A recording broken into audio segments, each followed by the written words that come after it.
Welcome to it, sports fans. It is the MKT Show. I'm MKT, and great to have you with me. It is the second day after Jesus came back from behind a rock 29,000 years ago, or 2019 years ago. Well, how long ago was it, James? Aren't we in 2021? Oh, so did he do it at the age of 0? That's a fair point. Oh, yeah, baby Jesus could do stuff. I mean, he turned water into wine, I'm just saying. That is a situation. That is... People like that, huh? I mean, I don't want to cross the line of being blasphemous. Yeah, so. I mean, come on, James. Your mother, if your mother's listening to this and you're being blasphemous. She did have a word with me a couple of weeks ago. About blasphemy? No, about being careful what I say. Yeah, because you... by the way, before we came on the show, James says to me... he said something about whatever happened to him, and then he goes, "Yeah, it happens to famous people." And I thought, "Oh my goodness, we have released a monster." James is now famous in his own mind. That's not how I meant that. Sure. So my name is MKT. Mbulelo Kailo Chitinta. Welcome to it. By the way, a lot of people asking, how's the show going? It's going well because we are building the sort of network, and kind of what I want to do is I want to create a space for all of us to come and hang out, people to come and have a good time. Positive space as we get, of course, with Gareth Cliff in the mornings. But I'd like people to just come and hang out, chat a little bit of sport. Yeah, that's what we do. But I want a positive space for people to come and hang out every single day. Maybe have a laugh, because James, by the way, if I haven't told you, that's James Ellingsley, the other person who was talking just now. He said to me, the very first thing he ever said to me when he met me was, "I'm a funny guy." That is such a lie. So that is not the first thing I said to you. Oh, okay. Well, it was pretty much the first thing you said. I did say that to you. I do remember saying it. You did say. Do you remember saying, "I'm a funny guy"? Yes, yeah. I do. I'm kind of funny. I can be funny. Okay. That's all I got. Oh, all right. Hilarious. All right. Comedy gold. That's James. What are you on social? Who are you on social media? Instagram, James_Ilsley. Mm-hmm. And then Twitter, I'm at James Ilsley. All right. James, you can turn that music off. A nice intro bed. I love that song. Find out what it's called. I think I've heard it way too much. Yeah, but we've got unlicensed music because we're on the YouTube and we respect the law. We try to. Yeah. I respect the law. Well, I mean, most of our images respect the law. Yeah, well, we're just law-abiding citizens. Exactly. Really. Exactly. That's good. That's one reason to like James. He's a law-abiding citizen. Yes. Great to have you with us. Today, what are we talking about? We're going to talk a little Jose. Of course, we heard him say, same manager, different players. Same old Jose. Jesse Lingard, he's playing well. I'll give you my thoughts on Lingard and how that's going to go. And then we're going to talk Tuchel. We're going to talk about Trent Alexander-Arnold. I think that was there's a top 5 there that I'll give you. I'll give you my 5 greatest or the 5 best, and where I think Alexander-Arnold is, and we'll talk a little bit about it. By the way, James Ellingsley, a massive Liverpool fan, so he'll have his thoughts on that. And then we'll finish off on a man who left as Gareth Bale. He returned GB11. And that has been something else if you're a Tottenham fan. Before we get into it, remember, this is available on the podcast as well. So cliffcentral.com, or you can go and get it wherever you get your podcasts. Remember, if you are using Apple Podcasts, even if you hate my face, you love James's beard, I don't know what it is about the show. Whatever it may be, give us a 5-star rating. Everybody lies sometimes to comfort people. 5-star rating on Apple. That's how you help us grow, and hopefully we can become gajillionaires and keep giving you better content. That is the aim. So if you can like, share, subscribe, and then of course like, share, subscribe on the YouTube. Jimbo, before we get into it, what's happening, pal? How's your life set up right now? What did you do last night? Pretty good, actually. Life's looking pretty good. I've realized the last couple of days I've fallen into like almost a routine since I've started here, which makes me feel a lot more like comfortable going into the shows and stuff. Okay. So yeah, things are looking good. What I did last night, I see you wearing your Liverpool shirt. I didn't even notice that. I am, because even through the darkest times. Sure. Let's hear it. Even through Here we go. The darkest times, we support the team that we love. You were supposed to say you never walk alone. That was your perfect moment. So you're not even a real Liverpool fan, really. I am 1,000%. That was the moment to drop. You'll never walk alone, and you missed it. And jeez, James, that's tough. If there's any Liverpool fans listening to this, I'm going through some things. What can you I are say? going through some stuff. That was tough, huh? It was. Definitely tough to take. I saw this morning, Facebook's currently investigating Trent Alexander-Arnold and Naby Keita. Yeah. Their social media accounts are being investigated because of the hate that both the players have received from last night's game. Some racial stuff, or Yeah. the racial stuff's never going to stop. But No. I mean, they were both. No matter what their skin color, they were both. Keita only got 40 minutes. Yeah, and then he didn't even make it to half time. Because he was horrendous. He was giving the ball away, and he wasn't putting tackles in. I mean, Modric and Kroos are a retirement home. They are It's ridiculous. 75 years each in the shade, both of them, and he couldn't get near them. He couldn't get near them. I have no idea. I watched this morning the highlight of Trent basically giving the ball away for Real to He should score. get the assist there. I mean, look, if it adds to his Champions League assist record, happy days. So what, were you in the fetal position just crying? Yes. Yeah, but that's a usual nightly routine. Oh, for me, that's just your normal life. That is how my life goes. All right, Jimbo, good to have you with me. Let's get into it. Where we're going to start? We're going to start with Jose. Listen, in life, sometimes our feelings get hurt.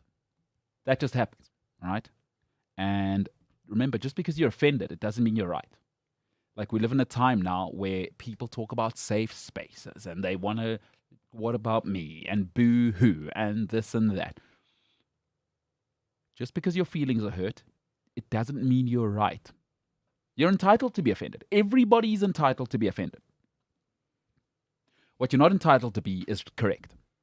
You are not entitled to be right. Folks, whether you like him or not, Jose Mourinho knows how to be successful. Right? Jose knows how to win. He knows how to be successful. He knows how to take teams not to the brink, to the very top. We all go through this in our personal lives. I've been through it. I'm still going through it. If you want to upgrade, if you want change, you must go through suffering. Because if you want things you've never had before, you must be willing to do things you've never done before. That's just the nature of it. In anything you want to make more sales at work, you're going to have to come in earlier. You're going to have to make more phone calls. You're going to have to network better. That's painful. Nobody likes to make a cold call. But if you want to make more money, that's the business. You want to lose some weight, you're going to have to get up at 5 a.m. Sorry. Everyone has to go to work. Upgrading and change are painful. And Spurs players are learning this. Because, folks, everybody is magnificent and brilliant when they're comfortable. Everyone's, think of your mom. Your mom's the best person. Mom, dad, not all of us have two parents, but mom, dad, a loving family member, a loving friend. They're the best. They're the worst people for you, actually. Because they'll love you no matter what, however you are. They'll love you. That's not hard. And everyone's brilliant in mommy's eyes. And then you go out and you turn 18 and you turn 21, and you get this thing called a job. And then you get there and there's really brilliant people that are always on time, that understand systems, that understand teamwork, that understand winning. That's problems because mommy's told me I'm special my whole life and everything's been comfortable. Folks, everybody's brilliant when things are comfortable. Jose Mourinho is one thing. Extremely demanding. He is extremely demanding. And if you've never had demands placed upon you, it's a problem. We've all gotten into relationships with people that are solid human beings, and you may come from a broken home. You may come from a bad relationship before, and then this person starts expecting you to be on time, right? Expecting you to come to Sunday lunches with the family, expecting you not to hang out with delinquent friends all the time, right? Because they'd like to build a stable home, and you struggle, not because of them. They are demanding because they're looking to change and progress, and that is so hard. Spurs players have never had demands on them. Spurs have never, ever had demands on them. All of these Spurs players have been in a comfort zone. Pochettino, top 4. They were seen as heroes. You made top 4. Jose Mourinho says, I expect to be in the top 4. We don't celebrate being in the top 4. We don't celebrate being in a cup final. That's not good enough. And if you come from a home where you've been pampered and shame, and mommy's told you everything will be okay all the time, and you get in a fight at school and mommy comes and picks you up, if that's the world you grew up in, which is what Spurs players are, and everything's magnificent, and again, send your kids to Montessori, that's your problem, everyone gets a gold medal. Jose Mourinho ain't from that school. Ain't from that school. Demanding means we expect to be successful. My father used to say to me this all the time. The world is a better place when people do their job and nobody expects to be thanked for it. Spurs players, getting in the top 4 is your job. You are not a hero for getting in the top 4. Jose Mourinho is letting them know this for the very first time in their lives. Folks, Jose's used to trebles. Fit matters in life. Jose's used to trebles. He's done it 3 times. Porto twice, Inter Milan. Jose's used to trebles. He expects the baseline is winning. He wants to win 2, 3 trophies a year. Spurs players don't know what that feels like. And folks, we've all been there. And we all need to admit this in life. We're all there. We're not all marriage material. When you get in a relationship with somebody who's serious and she takes herself seriously and she has a nice job and she doesn't actually need you, how many friends do you have out there who very quickly say, she's so difficult? No, she's not difficult. She's got standards. You can't be drinking on a Sunday night. We've got a budget for a holiday. You know, my mom's birthday is so-and-so. We've got to save for that. That's not somebody being difficult. That's called being a grown-up. Jose Mourinho is a grown-up. Spurs is, I'm sorry, they're children. Everything about Tottenham Hotspur right now is absolutely childish. And Jose Mourinho cannot be successful with this team. Folks, Lewis Hamilton cannot go and win Formula One with a go-kart. Sorry. Jose is not the problem here. Daniel Levy is going to have to do something he's never, ever done before. And I've said he's the best board member in the Premier League. He's going to have to let go of 5 or 6 players. He's going to have to. What does that do? It sets Spurs back. Next year becomes another rebuilding year. But you've got to let go of Aurier. You've got to let go of Sanchez. You've got to let go of Dyer. And there's no solution at left back. You've got to let go of these people. Folks, winning is a brutal business. Jose Mourinho is not wrong. And I hear youngsters all the time. He's old school. He doesn't get it. All right? He's old school. He doesn't get it. Sorry, excuse me, I'm tired of millennials and young people telling me how they the new thing. Yes, Jake Paul's cool on YouTube, but a 70-year-old owns YouTube. A 70-year-old owns YouTube. A 50-year-old owns 50-plus Amazon, 50-plus Tesla. Toyota's run by 60 and 70-year-olds. I don't see millennials coming up with companies that are the companies I shop at. I'm sorry. I know it's cool. Yes, I'm on YouTube. Jake Paul doesn't own anything. Stop getting confused, millennials.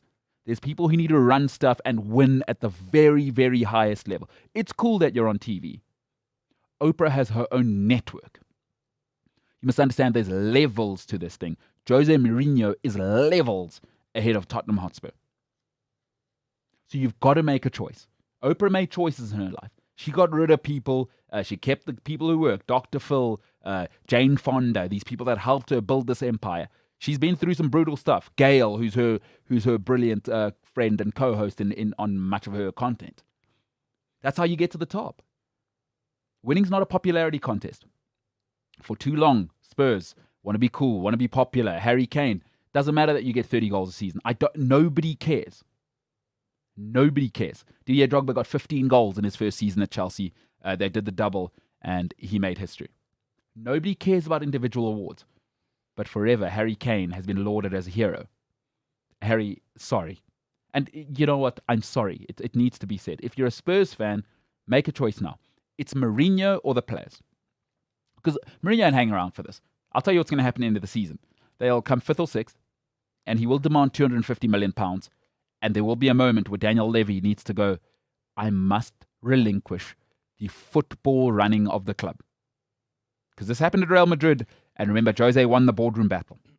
For those of you who don't remember that, what happened when he won the battle? He went and broke the La Liga point record.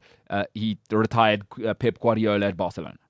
Pep needed a gap year after that, by the way. When you give Jose what he wants, everywhere he's been, same result.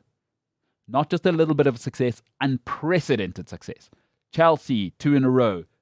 Real Madrid or Inter Milan, treble, never been done before. 2 titles in a row. Real Madrid, points and goals record in a season in La Liga. Came back to Chelsea. What happened there? Title. Let Jose run the football club. It's going to be ugly, but you will win. Same manager, different players. Jose Mourinho, you're close to millennials, James. 2 years, yeah. What do you think of Jose? I think I said it a couple of weeks ago on the show. I think Pep, in my opinion, still needs to kind of prove himself. And I said that was crazy. You did. Jose, he had the Real Madrid team that won many titles, and he had the Inter Milan team that won many titles. Inter Milan. That's my head got confused. I don't know. I think, like you say, when he's put in control, he makes things happen. Tottenham at the moment have this very serious problem where they still have players on their payroll like Serge Aurier. I don't think Harry Winks is incredible. Dele Alli is doing nothing.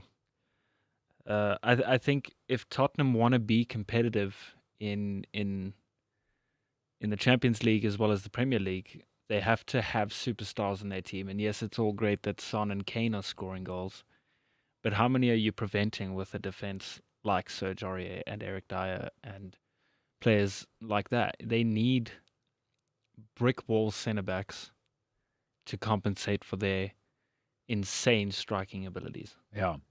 And I think I don't know what's going on behind closed doors there and why players like Harry Winks and Serge Aurier are still on the books. But yeah, I think Tottenham need a rebuild. I know we say clubs need rebuilds a lot, but I think Tottenham is definitely a club that needs a huge overhaul. Overhaul, yeah. English is just not. No. I mean, you can wear an overall to work hard as well. Because, you're a blue-collar type of guy, James. You like to just get down to the grind, huh? None of this mucking about. Yeah, you got a tough job. Hey, listen, being a creative isn't for everyone. No, it's difficult. It's blue-collar, and you're really in the trenches. Huh? I run this whole show. I'm just saying. And that's tough. It is. That's not for everyone. But now, so you're a young guy. You've just you left university. How old were your teachers at Varsity? Can you remember? I mean, it's not university, it's after, but let's call it university for now. Majority of them were quite a bit older. Not a lot of young lecturers. And what do you think of, I know we live in this new time, because I kind of roll with a lot of older people just because I'm seeking excellence in the people that I work with. And I honestly, I want to be the best I can be. So I seek out people that are at the very top in Africa of what they do. I don't see any 30-year-olds. All I see is 50-year-olds. And it's like, there's this kind of notion of you have to be 30 and have a tech company to be successful. And I'm like, well, everyone I look at is 50. Yeah. That still runs stuff. Like, am I crazy? I think there's still going to be a while before millennials actually sort of become the next president or, take over running Apple or, some of the biggest corporations or some of the most powerful positions in the world. So I think, I don't think you're crazy. I think we just have a while to go before millennials start running the world. Running the world, yes. Oh my God, that's going to be a nightmare. Low-fat lattes everywhere. What are millennials into as well? Like, I don't have any millennial friends. Am I a millennial? I think you are, actually. 1986, is that millennial? I think so. I know it ends at 95. Okay, I don't know. I think you might be a millennial. Am I a millennial? Yeah. Okay, well, there's no millennial. Then it's still right. But what, low-fat lattes, man buns? You know how we went to that lunch at Tash's? Yeah, Millennials. millennial. You know how... I know millennials can afford to eat at Tasha's, though. It's because I save all my money. Wow, there you go. I don't spend money on anything. You know what also makes you a millennial? Yeah. Your coffee addiction. See, Not addiction, sorry. Your pretentious coffee ways. yes, you've put it better. There you I'm go. not addicted to coffee. I'm addicted to excellence. Yes, it always has to be single origin. Oh, yeah. Single roast, one bean. That's it. Yeah. I'd like to. Yeah, I need to know the story. Every bean must have its story. So we have this thing, right? So James will just. I mean, he'll drink anything. He'll drink sewer water. Some of the stuff I've heard him talk about. I don't want to talk. Hey, the coffee shop we might talk about might want to sponsor us one day. And this is business. This is the cost of doing business. But I just want to be clear. I don't drink rubbish. There's a very, very famous American sort of franchise store that sells coffee everywhere. And I'm telling you about my real life now. Right. People invite me to this. They go, we're going to have coffee. I go, awesome. And they take you there. No, they invite me there. And what do you think I say, James? No, thank you. I'd rather boil my fingers. I go, go. Well said. Well said. Very close. I tell them to go to hell firstly. Okay. And I say, that is not coffee. Don't ever invite me. And then I slam the phone in their face. Obviously, it's just me putting the phone down. It's a cell phone. I'm on your page with that coffee brand. What are you talking about? When you moved in here, you were drinking that coffee brand. No, I wasn't. Well, what were you drinking? I was drinking Wild Bean. Are we talking about two different coffee brands here? No. The American one. Oh, so you were drinking Wild Bean. I don't know Yeah. what that is. I would never drink That's like a garage coffee. Listen to that. No, you don't buy food at garages and you don't buy coffee at garages. People buy... What about if it's Seattle coffee? That was Seattle coffee is one of the best coffees. Well, that was the brand I was talking about, actually, now that you've said it. Oh, I thought we were talking about Starbucks. No, they're both terrible. They are both Aw, terrible. People that no. drink Starbucks, don't ever invite me for a coffee. We're going to Starbucks. That is not a coffee. I agree. We have artisanal coffee that we can have. By the way, James saw my coffee getting dropped off the other day. So hopefully that took my douchebag points to another level in your mind, James. It did. It almost sounded like you guys were discussing a drug deal. Yeah. The way you guys were like, oh, how do you know Brad? No, I know Brad from like years ago. And Yeah. It was almost like a drug deal that was going on. The coffee drinking community is not for everyone, because I've always said this. James says I'm snobbish. Or what's the word you've used? Pretentious. Pretentious. I say I'm not pretentious. I've got standards. So, and standards aren't for everybody, James. So, if you're offended with that, there's nothing I can do that you got no standards in your life. I'm not offended. You want your pretentious coffee? There you go. I'm happy with my Seattle. Revolt. I'm ecstatic with my Seattle coffee. Yeah. Hey, let's get back to Liverpool. I mean, Let's do so on the Jose front, actually, I just want to finish up on that is, what do you do if you're Spurs? Do you keep Jose? Because you have to make a choice, right? You've got to say, we keep Jose or we keep the players. Because you can't win without the players. But you also can't win without a top manager. And how many top managers are out there? Yeah, but on that note, you also can't win without any top players. You have two in your entire squad. Sorry, maybe three.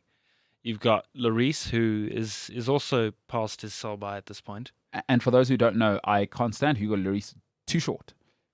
Have I said this to you before? Yeah. My rule is if a goalkeeper's under 191, you better be Iker Casillas or get the hell out of my face.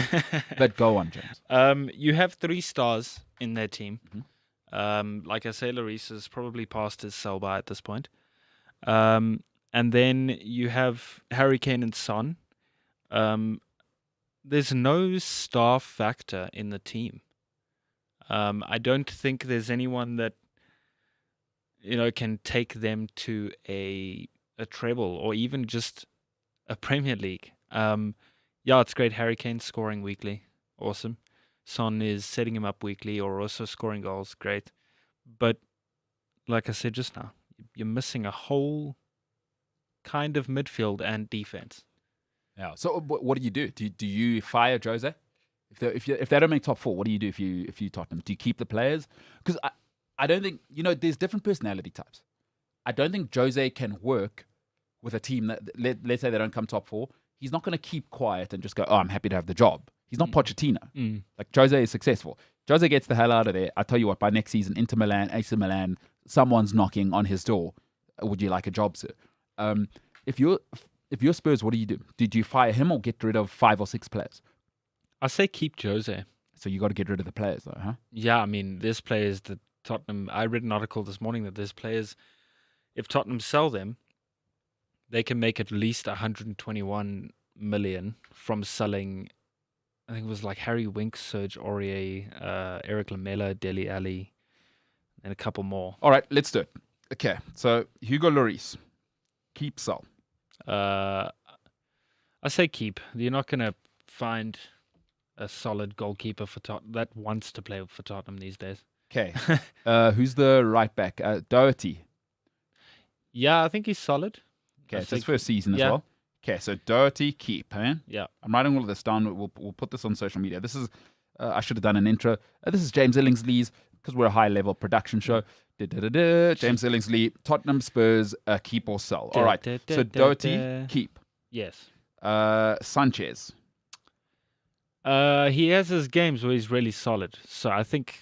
The game show is called Keep or Sell. I say keep. Keep. Yeah. So you think he's all right? Yeah, I think he has his games. Okay. Dyer. Keep. Keep. Yeah, as like a backup. Okay. Still think they need a strong defense. Okay. Reguilon. Very good. Keep. Reguilon. Keep. All right. So keep the whole back 5. All right. Okay. Well, I mean, the 2 centre backs I would easily replace with. Well, you've said keep here now. If you're going to be on the game show, you got to play correctly. As replacements. For who? Oh, I played the game wrong in my head. Terrible. Sorry. Too far in now. People have invested in watching. I'm not on the ball today. This is going to be on YouTube forever. James said, keep all of these guys if you want to be in the top 4. I didn't reveal those details at the beginning of the game show. But okay, Højbjerg. I think loan. They just bought him. Yeah, Okay, so you say sell. The show's not called keep, sell, or loan. Okay. Yeah, but some players I have opinions on. Sorry, Højbjerg, sell. Ndombele. Keep. I think he's very good. Keep. Who else do they play in that midfield? Harry Winks. Winks, although he doesn't start. Lo Celso. No, he's more of a striker, isn't he? Yeah, he's in that attacking role. All right, but let's go with Sissoko in there. Right? What do you do? Sell. Okay. All right. Let's go up front now. Who's their front 3? Bale, I don't count because he's not their own. There's Lucas, Lamela, Son, Kane. Lucas. What do you do with Lucas? Too inconsistent for a right wing. Sell. Kane. Keep. I mean, that'd be stupid not to. And then Son. Keep. He's mental, hey? You can sell Dele also if you want, and sell Eric Lamela. Okay, we're going to write this down, folks. We'll put this on the socials. This is James Illingsley saying most of these players can either get the hell out of here or stay. So Dele, sell, Lamela, sell. Okay, so James says Lloris keep, Doherty keep, Sanchez keep, Dyer keep, Reguilon keep, Højbjerg, who I think's been their best player. I don't know what James has been smoking. Sell. Ndombele keep. He's a bit of a fatty. I don't like fat players to sign on character, but okay. He says keep. Sissoko, sell. Son keep. Kane keep. Lucas, get the hell out of town. Lamela, get the hell out of town. Dele, get the hell out of town. You know why I was just super confused with the defense back just now? Yes. Because you didn't mention Toby Alderweireld. Oh, he didn't play this weekend, by the way. I don't know if you saw that. Mourinho left him out. Oh, we're not doing... There was some stuff. We're not doing bench players. No. Forget about bench players. Sorry, that's the starting lineup, and you've said they must all go. I think... So you think Alderweireld, keep, sell? I think keep. I think the partnership that Alderweireld and Vertonghen had was incredible. Alderweireld, who's about 100, keep. It's solid as they're going to get. Solid as a rock. I don't know who sang that song, but solid as a rock. Elton John. Is it? No. That's a terrible guess. I think it's like ABBA or one of those. Probably. Okay. Wish we had Paolo here. He knows. All right. Well, there you have it. James, does that team get you in the top 4? I think it... Oof. What was that? Who knows what happened there? Not a clue. But okay, keep, sell. Does that team get you in the top 4? I think so. I think it does. If you sell those guys, or if you go, so if you get rid of Sissoko, Lucas, Hoiberg, Lamela, Daly. Well, provided you replace them with high quality players. Okay, tomorrow we'll do who do you replace them with. Okay. All right. Deal. And we can deal with our Windows situation, whatever's going on. I'd love to hear what people have to say, because if you're a Spurs fan, that is a little bit of a situation, huh? A little bit. I think Spurs fans are becoming increasingly frustrated at the lack of titles. I think it's been. Listen, it's tough, especially with Jose, right? There are some people in life who you can tolerate, because there's social lubricators and there's social agitators. Everybody has that friend who comes over to the barbecue or braai, and it's just like, it's someone's boyfriend or girlfriend, and it's just like, every time, you know? Yeah. You're best friends with the girl or the guy, and you're just like, you know? I think Jose is that type of guy, because he's not the type to keep quiet. So Jose is not your just get on with it coach style. Jose wants absolute power. I mean, at Real Madrid, he kicked out an absolute legend. Go and look up the story. His name's Valverde, right? Legend, Argentine player, legend Real Madrid guy. He was sort of the director of football. Jose Mourinho wanted his own way. There was a huge dressing room or boardroom battle. Essentially, Mourinho's guys won, and he kicked out an absolute legend of Real Madrid. So it's tough. Jose stays, players are going to have to go. So I think they're going to have to make a call. Who do you pick, you know? Jose or the players? Should maybe do we have a poll? We do, but it's for one of the latest segments for Jesse Lingard. All right. Actually, the segment that we're about to get into. That we're about to dive deep into. Hey, listen, James, great transition there. That's pro. Look, I've been in the industry for 2 minutes, right? You have, and you're famous, and you're funny. I'm an influencer now also. You are an influencer. Let's talk about that before I get to Jesse Lingard. Tell you about a situation yesterday. We'll carry on the coffee theme. Yesterday, by the way, Mash, who is somebody who we work with here at Cliff Central, last week, big talk, lots of big talk from Mash, comes up to me. He knows, I don't know if the coffee thing, because, you know, I work with just wonderful people here at Cliff Central, but right from the top, I mean, there's a big boss lady who drinks, you know, she's one of the best people I've ever met in my life, and every time we have to have this conversation, I mean, she drinks toilet water, really. Because she drinks the normal instant coffee, and every time it's a conversation with her, and it makes me sick. I want to be honest. You know, you shouldn't be speaking out against authority and management. This is how you get fired. But I'm sorry. So it starts the culture at Cliff Central. Awesome people, awesome work ethic. Everything about Cliff Central is where I want to work. You know, but the bosses drink absolute tosh coffee, and that affects everybody else, right? Everybody at Cliff Central is affected. And everybody keeps saying, I'm snooty and I'm this and I'm that. And I go, guys, I've just got standards. Anyway, great place to work. Anyway, Mash, who's kind of new in the mix, he comes to here. He starts talking about Vietnamese coffee and this and that type of coffee. And I'm like, oh, I love coffee and I've got a taste for it. Bring me some and I'll let you know if it's good. Because Mash is involved with big brands and he's just an awesome guy, right? All the coffee arrives yesterday. Everyone in the office gets coffee except guess who?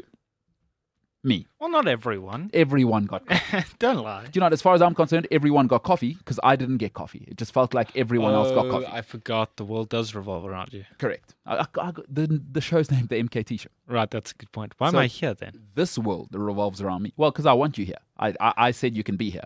You said I can be Well, here. It's my show. Anyway, so let me get to the point of the story. So we're sitting and the Vietnamese coffee happens, blah, blah, blah. Then James says, oh, I'm an influencer now. And I go, what the hell is this guy talking about? James, you want to tell the rest of the story? I do.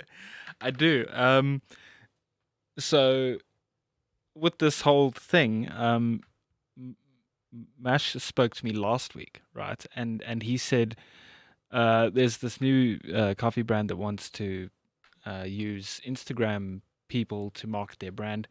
It's not a sort of financial thing, but you know, that's just it's going to be like a you get coffee market for us and you get free coffee kind of thing. Trade exchange. Exactly. So I was like, I like coffee. That's dope. Mm-hmm. And you know, I'm a celebrity now. So sure. No, you're big time, yeah. So I was like, cool, put my name down for it, and he was like, okay, I'm gonna send through your details to one of the top guys or whatever, and they'll have a look at your profiles and stuff. And then yesterday he came to the studio and he gave me a box with the coffee in, and he gave one to Spike also, and everyone except Mbulelo. Oh my God, this is breaking news. So actually, he's probably taken my profile to the big bosses and they've gone, this guy, what a fool, get him the hell out of here. We like James and we like Spike and we like everyone but this guy. Yeah, take your 1,000 Instagram followers and leave. Oh my God, this is, by the way, I haven't heard this version of the story. I didn't know that the conversations happened before and that the big bosses were looking at it. Oh man, that is even more brutal, huh? So yeah. That's just how that works. So breaking news, the world does not revolve around you. Well, that is tough. That's why I got my own show. On this show, you better believe that Vietnamese coffee brand will never, ever be advertised on this show. Mash, for now, you can go to hell as well, by the way, because you told me to go to hell, and I think you can go to hell. And by the way, Mash is a great guy. I actually spoke to my brother yesterday about because obviously not obviously, that's not an obvious thing. Wow. He lives in Vietnam. Okay. You know this. And I sent a picture on our family group yesterday, and I was like, I'm an influencer now, as like a joke. And my brother was like, Vietnamese coffee is super strong. Don't drink it at night because you'll be up until next week, Thursday. Like, he gave me all these guidelines. And apparently the owner of the company for this coffee brand is known as the king of coffee in Vietnam. Oh, let's have it. So you're an influencer. Ladies and gentlemen, introducing James Ellingsley, an influencer for the king of coffee in Vietnam. Let's go, James. James _ ILSL. Are you Why? kidding me, dude? I think I've made it. Mom, I've made it. Of coffee in Vietnam. Yeah, that's what he's known as. Dude, we need to get him on the show. I think so. I'm gonna put in a word with the brother, and maybe he doesn't know. Listen, Vietnam's the size of a R5 coin. Could your brother get in touch with him? Probably. I mean, if your brother loves you, he's gonna get a hold of the king of coffee, and we got to have him as a guest. I think we do. And I'd like to also find out, hey, king of coffee, why the hell did I get bounced for James? Is it my lack of a beard? Am I just ugly? Am I not the influencer I think I am?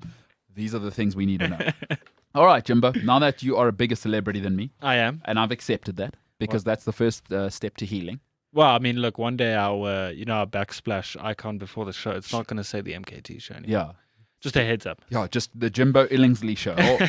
All right. Okay, let's move on. This has been hugely revealing for me. And by the way, I'm supposed to be the coffee person here. But all right. So the king of coffee of Vietnam hates my face. What a world. Imagine finding that out on your own show. Well, look. I don't like being the bearer of bad news. Again, I said it earlier in the segment. Just because my feelings are hurt, it doesn't mean I'm right. I have to accept that I'm ugly and I'm not James. But James, we move on. All right, let's move on to this. Jesse Lingard has been on absolute fire. On absolute fire for West Ham. And we'll do this all the time. We call it recency bias. For those of you who are like me and have once used Google, and then you think you know complicated stuff like psychotherapy. But we call it recency bias, right? And we live in that world. What's happened latest? What have you done for me lately? We live in that world. That's why people, I'm not big on marriage, but if you are, people just get divorced at the drop of a hat. New is always best. And we venerate youth. And what's new? What's next? I mean, Instagram, Facebook, every single day. What do you see? 10 new products. New, better. You can't buy. There's not enough time left in your life to buy all the stuff that exists. But here's my thing. Fit matters in life. Before West Ham fans and Man United fans saying we want him back, and West Ham fans say spend the house on him, spend the mortgage on him, double mortgage the house. Let me tell you a little story about my personal life. Is the older I'm getting, the better I get to know myself. So self-awareness is king. I always say, for me, the greatest path to peace, for me, and I've never known peace like I know now in my life, is self-awareness, right? I'm an aggressive person.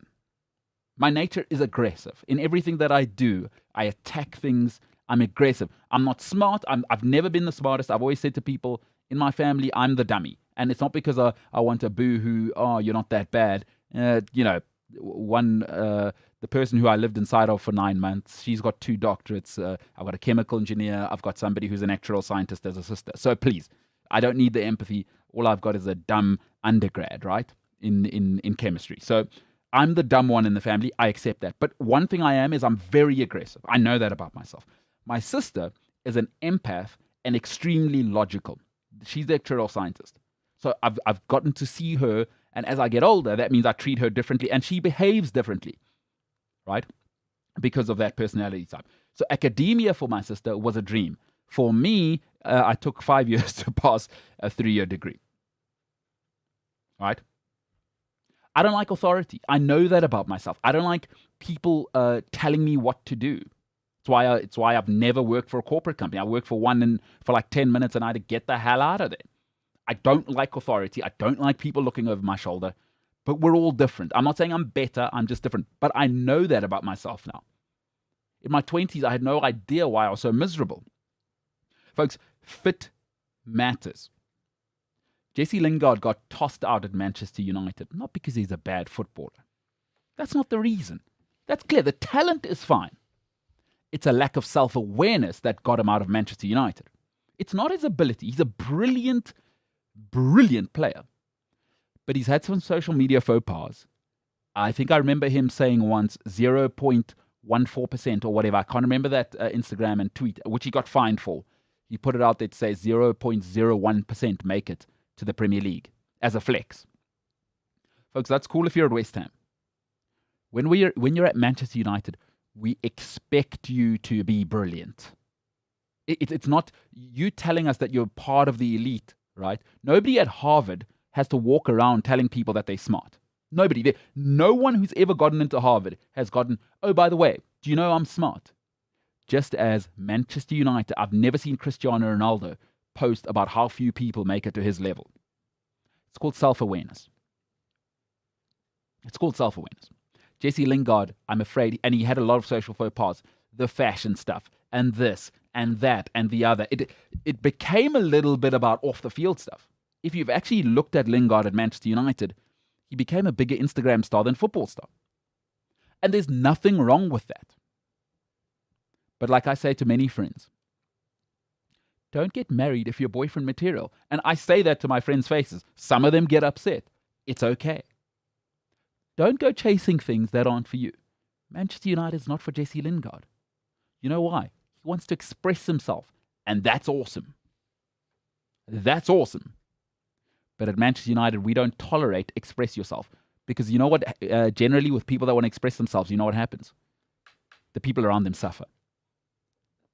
If you're posting that kind of stuff, it's about you. Manchester United got rid of George Best, got rid of David Beckham, got rid of Jaap Stam, got rid of Ruud van Nistelrooy, got rid of Nemanja Vidic. They didn't think or blink twice. They get the hell out of here. Manchester United got rid of Roy Keane. Get the hell out of here. And every single year, Manchester United is the biggest brand on planet Earth. Jesse Lingard's fit and his lack of self-awareness is probably more West Ham. So of course he's going to go to West Ham and be successful. It only makes sense. Once you are self-aware, you're at peace. And when you're at peace, you perform at peak levels, no matter where you are. That's why a great wife, a great girlfriend, a good friend, a good mother, a good father will elevate your ability to perform. When people feel noticed, and this is the thing about human beings, we're all selfish, right? What we want is not to be loved. That's not what people want. People want to be loved how they want to be loved. So I may say I'm showing you love by being consistent and, supporting you in your business endeavor. And actually what you'd like for me to do is clean the kitchen. Both are signs of love, Man United, they show you love by paying you and expecting you to be brilliant at football.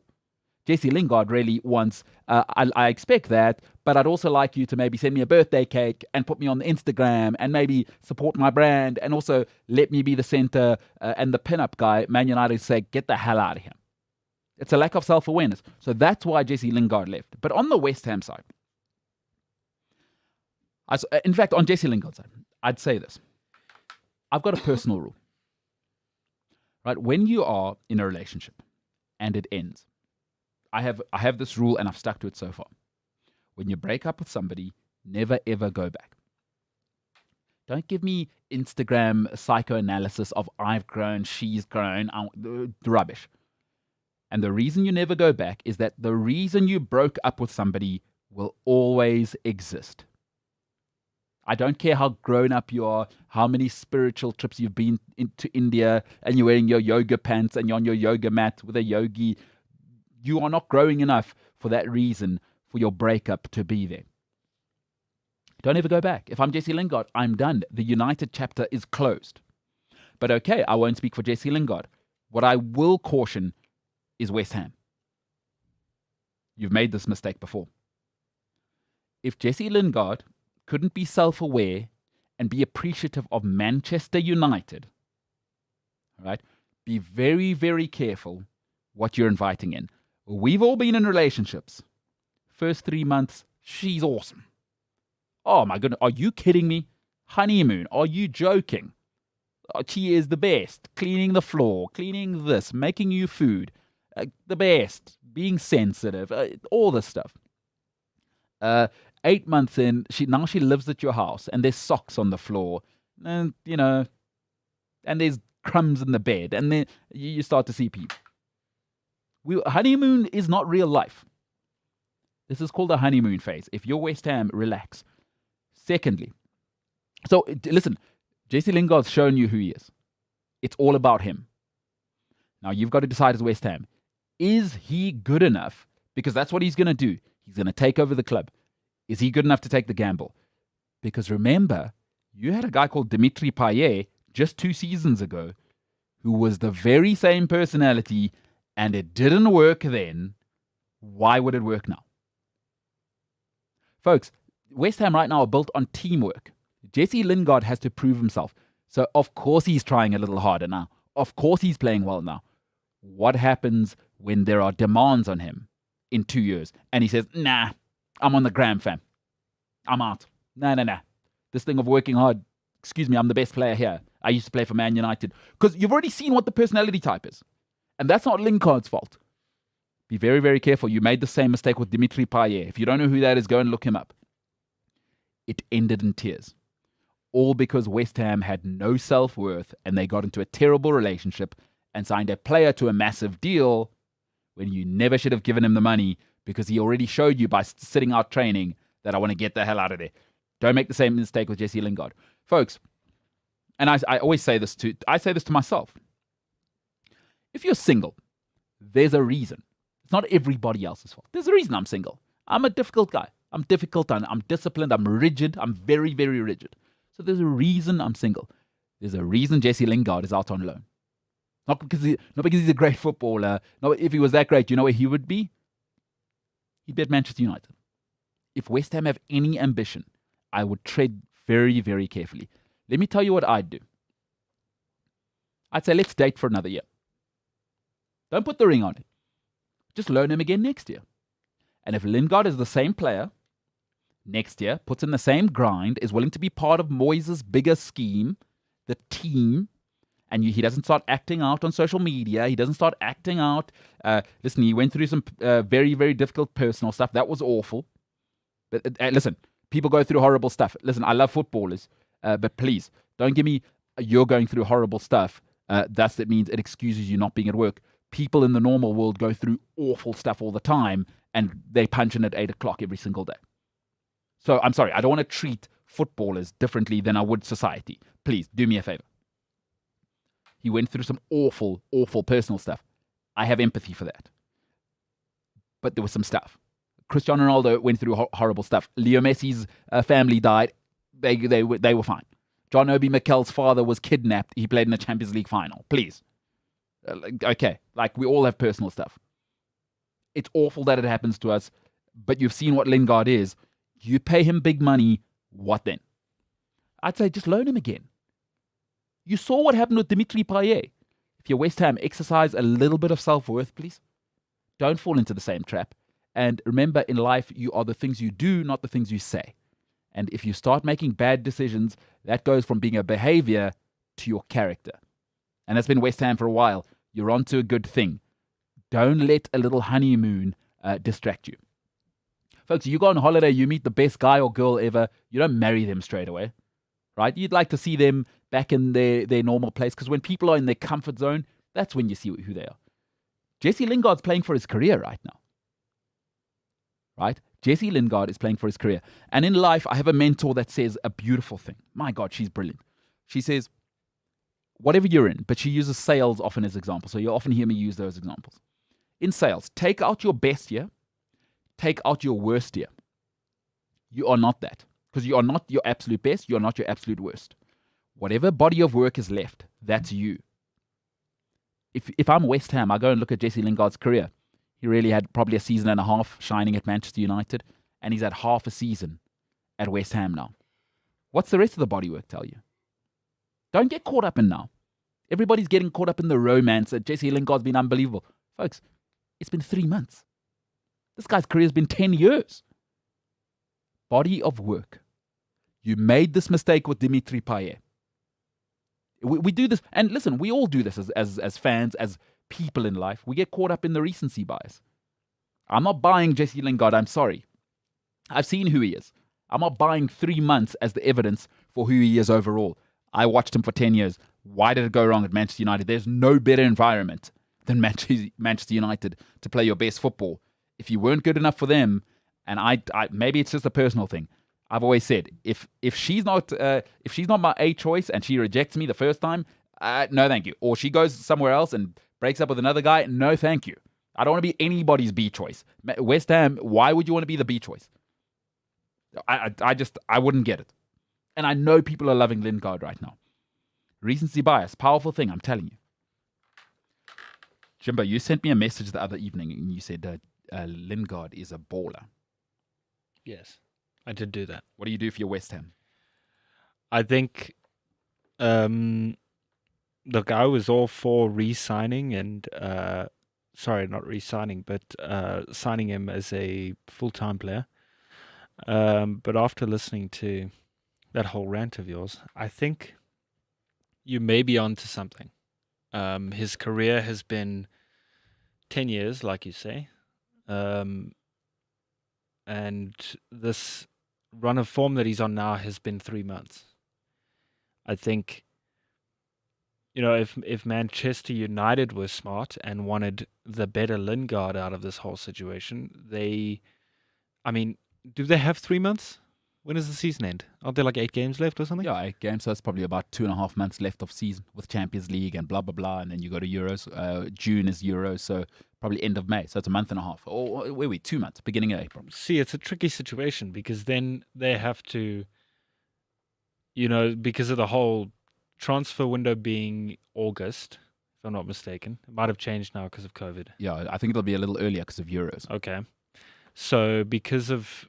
he's got Euros to prove himself also, I guess. Are you saying he'll make the England team? I think Gareth Southgate will look at this recent form and call him up. Wow. I think he will. I think there's a lot...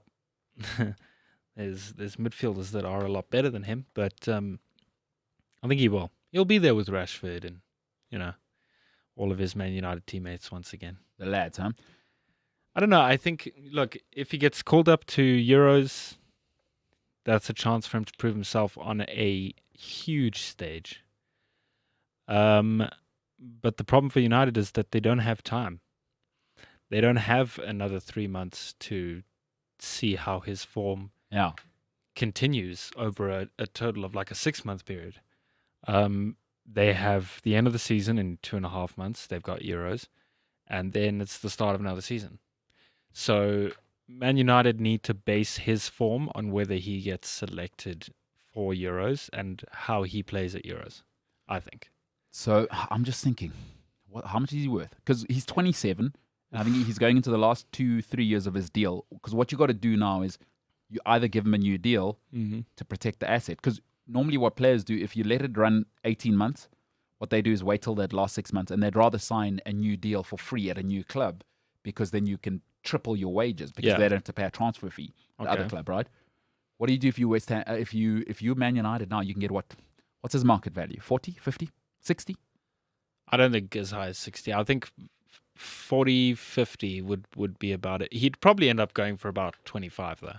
Who's more valuable, would you say? Aaron Wan-Bissaka or Jesse Lingard overall if you're a football team? I think it depends on the club.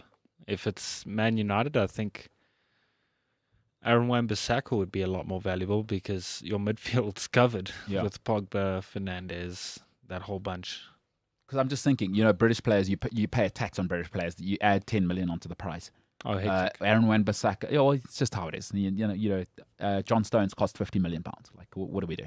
I had no idea that was a thing. No, it's madness. No, it's not like an official thing, but British players, they just have that premium because there is still the homegrown quotient. You have to have a certain amount of players that spent a certain amount of time at an academy in England before the age of 18. Sure. Or 21, I think it is. Lingard's a tough one. Look, I think...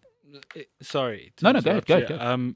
There was a tweet also that I read just now that we got from the poll that I thought was very interesting. Oh, what is the poll, by the way? Tell us. The poll is West Ham the right club for Jesse Lingard? Oh, great poll, by the way. I try. So, folks, James is coming up with the polls now on his own. I try. And by the way, that's not Polish people. It is actually a poll.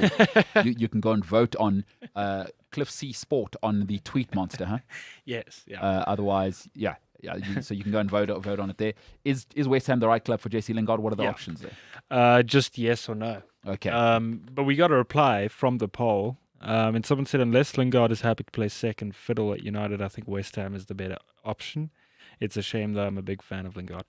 Wow. So I think a lot of people want to see Jesse Lingard do well, especially considering how public his whole sort of at-home situation was. I think it was last year. Yeah. People want to see him do well, regardless of his the arrogance that may come across on his Instagram and I've got 3 Bentleys and that whole vibe, Yeah, look, personality's fine.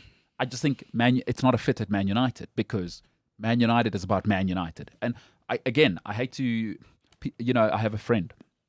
She says I pile on to Pogba, but I think Paul Pogba is 10 times the football brand. I mean, he's the face of Adidas. Yeah. And even his personality type is struggling at Man United. He's, it's well known. Adidas paid a part of his transfer fee because it happens all the time at clubs, right? But even he's struggling at Man United because, once you're that personality type is you want the me. Man United say you're just a dude. Yeah, it doesn't work at a club like United. You're Man City is slightly different because they don't really have that, Cantona, Keane, Ronaldo, Tevez, Rooney.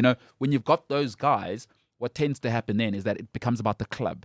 Like no one cares about Jesse Lingard because we had Wayne Rooney. Sure. Like who's Jesse Lingard? Paul Pogba, nobody cares. We had Roy Keane. We had David Beckham. We had Michael Carrick. Like we've got these institution players that were high character people as well. Sure. Is if Roy Keane was a handful, it makes a case for Pogba. Do you know what I mean? Like, because then it's almost like a trend. Yeah. But at Man United, as soon as Roy Keane became a handful, get the hell out. Yeah. As soon as David Beckham at his peak became a handful, get the hell out. Joop Stam, best defender in the world at the time, started talking to Fergie like he wanted a new contract, bigger contract. There were some problems. Get the hell out. But don't you think things are? I mean, football has been changing for a long time now. But don't you think if Man United was still that club that would kick David Beckham out at his prime and Roy Keane out at his prime, Pogba would have been gone a long time ago? What do you think is? I know this was a Lingard conversation, but what's keeping Pogba still at Man United? I think, look, that's a tricky one because, again, this is what happens when you get into bad relationships. When you got into the Adidas relationship, because remember, Adidas came in, shock horror, next season, Paul Pogba's at Man United. Right? They became the new sponsor in a world record deal with Man United. So that wasn't shock horror. I wonder how that happened. Yeah, we know how it works. And it happens all the time, by the way, where essentially Adidas, that kick money up front, part of that's for the Pogba deal. It's like the Mbappe deal that could be lined up for Liverpool because of Nike. This is how it works. But I think Pogba's an enigma, right? He's the face of Adidas football, like as Man United. And this is where identity matters so much in life. It's like, for me, if you're not true to your identity, at some stage, trouble will come. Yeah. Because Man United, the identity, the way Fergie built it, was every player is replaceable. Nobody, I mean, you saw how quickly he moved with Rooney. Just like, what? he doesn't give a stuff about anyone. Yeah. That's the United model. But then you also had Fergie. Like you need the emperor. I was about to say, did it die with Fergie? This I think we spoke about it, right? Is Man United fans must stop saying the United way. It was the Fergie way. Yeah. But now they've moved away from that, right? And we've kind of seen where it's going. They've got noodle sponsors everywhere, right? They've got the most sponsors in the world. Maybe Man United aren't a footballing club anymore. They care about the brand. So maybe we, as the football fans, we're looking at United through the eyes of they still care about football. Yeah. Maybe the money thing's a bigger thing for them. They're looking at monetizing and commercializing the brand that is Man United, which, I mean, wouldn't surprise me. Ed Woodward is a businessman at heart. And so are the Glazers. Listen, let's not mess around. These are billionaire owners who do not mess around. The Glazers own businesses internationally, so they know money. They know how to work this thing. Sure. So maybe we need to step back and say, no, Paul Pogba's working out perfectly because Man United are still turning out record revenues. Paul Pogba's shirt is still the highest top 3 selling shirts in the world. So maybe we need to stop feeling as football fans and start thinking, no, this is exactly who United are now. They are no longer a football club. They are a business that happen to have a football subsidiary. Yeah. You've got to be honest. Commercial brand. Because otherwise, what's Pogba still doing there? I've seen 6 years now of injured mediocrity, and Mino Raiola's a nightmare. I think within the first season of Pogba coming back from Juve, I think it was game over for him. He was good. Yeah. And he still can ping a ball across the field and land it dead at Rashford's feet. But what else are you doing? You don't hold a midfielder. Yeah. I mean, you don't hold the midfield as a player. I mean, you make some great passes. That's it. And then you dab a couple of times. And he will dab on That's really cool. And oh man, and this is going to be a moment for me because my friend who gave some advice to James a couple of weeks ago is a huge Man United fan, and she's half Portuguese. So when she loses her temper, it goes. She's going to say, "I'm piling on." She loves Pogba, right? She cannot get enough of Pogba. She loves him, and she says, "I pile on." But what has he done in a footballing sense? So again, maybe I'd love to hear from United fans. By the way, you can hit us up on the tweet monster. I'm MKT Inspires. James Illingsley, you are? James_Illsley on the gram, and then just at Illsley James on Twitter. Yeah, so you can hit me up. I'm MKT Inspires everywhere. Otherwise, Cliff C Sport. Am I wrong about Pogba? Am I piling on? But for me, I've seen 6 years now. This is the 6th year. And you know what makes it worse for him is I saw Bruno Fernandes come in with no practice in a pandemic and just take the whole team to a new level. And just score many penalties. Yeah, well, they still won. I mean, hey, Bruno came in, he changed everything. He did. Penalty machine. But Pogba had 6 years. I haven't seen anything from... And I keep saying this. And this is also true of Jesse Lingard. We'll finish off on this. Mourinho came second with United. Guess who played the least games in that season? Paul Pogba. So it was the least he played, or the less he plays, United win more. This season, he hasn't played. United are going to come second. Man United don't need him. And I know that hurts. Man United do not need Paul Pogba. But I think it's a commercial decision. And hey, it has to be. If that's what it is, c'est la vie. The man was, and I know we're running this very long now. There's that thing. The man was... He was injured. I think it was last season. He was injured with a broken toe or some rubbish. Yeah, and then he was spotted at the LA Lakers game in America, watching the basketball like a month later, and nobody had heard about Pogba for a full month. They had said he had broken his toe and he was out injured, and then all of a sudden he pops up in LA and he's watching basketball. And surely after that, the owners of the club have to look at this and, he had no rapping on his feet or anything about his broken toe. I don't know how you treat a broken toe, but... Yeah, you're not a doctor. Is that what you're saying? You're not a doctor. Look, I'm everything but a doctor. Yeah. Good-looking, talented, all of the above. Famous, influencer, good enough for the king of coffee in Vietnam. There you go. Listen, the Pogba thing, I'm sorry, we might as well kind of finish off on that then, is that, again, I think it's a Fergie thing. When Fergie was there, that would be unacceptable. Exactly. Like, you get treated at Man United, right? You come back, what is it, Cobham or whatever. Or is Cobham you guys? No, Cobham's Chelsea. Melwood's you guys, eh? I forget what United's training We are centre is. Melwood. Oh, they're Carrington. Carrington, that's the one. So, under Fergie, again, you need winning such a brutal business. Mm-hmm. If you want to win in sports, by the way, please don't apply this to your normal life. Sport is a microcosm of life. Every business, right? And football is a business. Everywhere where you want to be the most successful, in and amongst the most successful people, you know what you need? You need a dictator. It doesn't work otherwise. Jurgen Klopp, dictator. Do you remember when Sacco came late? It is Sacco, hey? The guy was at Crystal Palace. Yeah. Do you remember on the preseason thing came late? Mm. I don't know if you remember that story. 2 weeks later, he was out. It did make me sad because I thought he was a rock solid defender. But it's not going to work because Exactly. Jurgen Klopp is a dictator. But that's what winning takes, right? Is you need to have that authority where it's not Montessori. There are non-negotiables, and it's not about you. Look at every team that's won. Fergie, non-negotiable. Wenger at the beginning, brutal. Mourinho, Pep Guardiola got rid of Zlatan Ibrahimovic at his peak, and the season before he let go of another guy named Samuel Eto'o, maybe the best striker La Liga's ever had. You know what I mean? Is you need that, and United haven't had that. And when Fergie left, he took so much with him, and it's impossible. I mean, we've seen it with the Roman Empire. If you're into history, when you lose a great emperor, it's not always immediate to replace him. It is not. So yeah, the Pogba thing. Jesse Lingard is really a Pogba light, right? And I don't think United is the club for him. If Pogba can't succeed, there is no way Lingard's going to succeed at United. There is no way. It's all hype. And listen, I like him as a player. And I know James, so by the way, James, just such a hero, doesn't like people that are arrogant, and he's just such a hero. Hey, James, you are third coming of Jesus. I wouldn't put it that far. You wouldn't say that, hey? That's blasphemous, James. What if your mum hears you comparing You yourself said to it. Jesus? All right, and I know your mum listens to the show, so she will hear you saying, I think I'm Jesus. But you're not saying I that. did not say that. Oh, you're not saying that. You said that. Okay, sorry. That was a little bit confusing on my end. All right, James Ellingsley is not saying he's Jesus. All right, that's Jesse Lingard. But hit us up on the tweet monster, Cliff C Sport, Cliff Central Sport.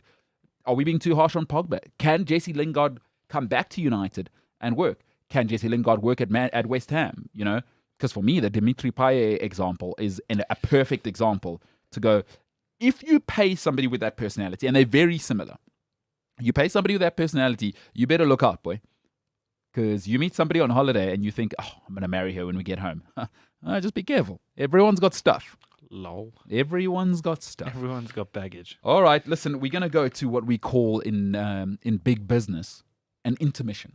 That's industry talk, huh? Time to hug. Time to hug, as Paula says. We're going to go to an intermission. We'll be back in a little bit. This is the MKT Show. I'm MKT.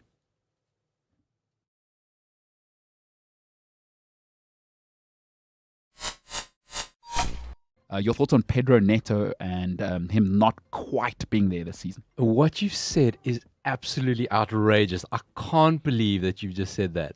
That if a player's not ready by 20, that's him. He's done. No. I'm saying at 20 now. What I said was I was wrong now about him being the man. Because I said So that's not his fault that you were wrong. No. I said I was wrong on him about him being the guy now. I said he was the best youngster in the Premier League right now, but he's not. Like Mason Mount is. But that's not his fault. That's your fault because you said he was the best youngster in the I did. Premier League now. So it's not his fault. Well, I was wrong. I clearly called. He's not ready. But he's 20. Everybody is 20. No, I agree. I said 20. He's not ready. I agree. And what he's saying is that, I mean, at 20, in a team like Wolves, you shouldn't be the guy. And you can't dismiss Raul's injury. You cannot. That whole team is built. I look there and I see 14th, and the 100% reason they're 14th is because he's missed the whole season. Their whole team is built around him. Despite what they have, that's a small squad. It functions in a certain way. And you take out that, there's no function in that team. João Moutinho is showing his age a little bit this season. So I don't even think it's got anything to do with Pedro Neto. There's loads of Traore. Where's he? What's he done? Why's he not contributed? They could put it more at him. That guy's got more. Should be doing more.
Welcome back.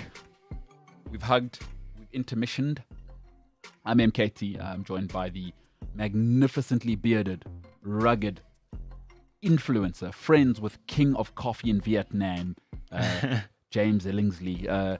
Jimbo, in the break, we were just talking a little bit about, was it earlier or in the break? You know, at my age, you never know. It's all just one big blur. About your nerdy gaming. So, by the way, James, huge nerd. Huge nerd.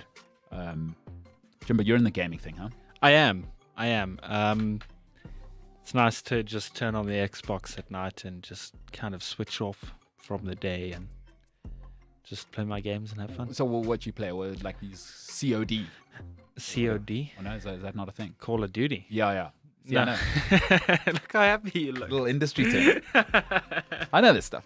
You looked so happy. These are my people. I'm a people's person. No, I play Apex Legends, which Apex what? Apex Legends. Tell me everything about that. So Apex Legends is a FPS. Mm-hmm. Oh, FPS. God, I need to write that down. Do you know what that means? I do not. First-person shooter. There you go. Oh, Nailed let's it. go. Nailed it. FPS. I'm writing that down so I say Nice. that. Because I got a lot of nerd friends, by the way. I got a lot of nerd friends just like you. I mean, James isn't my friend, but I mean, I do have people who I consider my friends. No, just work colleagues, and don't you forget that. Okay, so Apex Legends is FPS. Apex Legends is an FPS. Okay. It's a battle royale.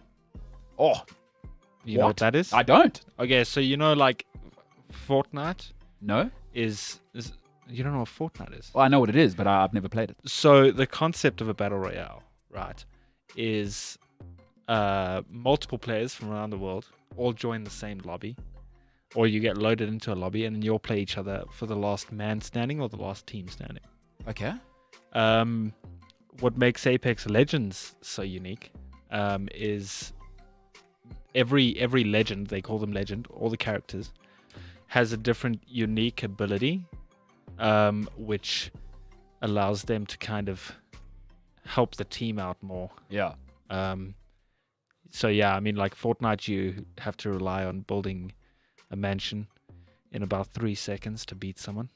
In Apex, you have to rely on shooting as well as like using your abilities. So there's like a dude that can grapple. There's a dude that can shoot like this thing out of the sky, and then it creates like a circle of fire, which traps you. Apex Legends. Apex Legends. FPS. Huh. The nerd world's so big right now. It's huge. It's so big right now. I mean, people are filling out stadiums, dude. It's insane. Like the Fortnite World Cup. That's awesome. I think it was like a $3 million prize pool. That's awesome. And it was like a whole stadium that was filled. Where was that? Like in Korea or whatever? No, it was in the US. The US, huh? And some 15-year-old kid won it. 15. $3 million for a 15-year-old. Oh my goodness. First thing I do, kick my parents the hell out of the house. First thing I'd do, go home and have a shower. At 15, huh? What do Yeah. 15-year-olds do? What do you buy? I was 15 so long ago.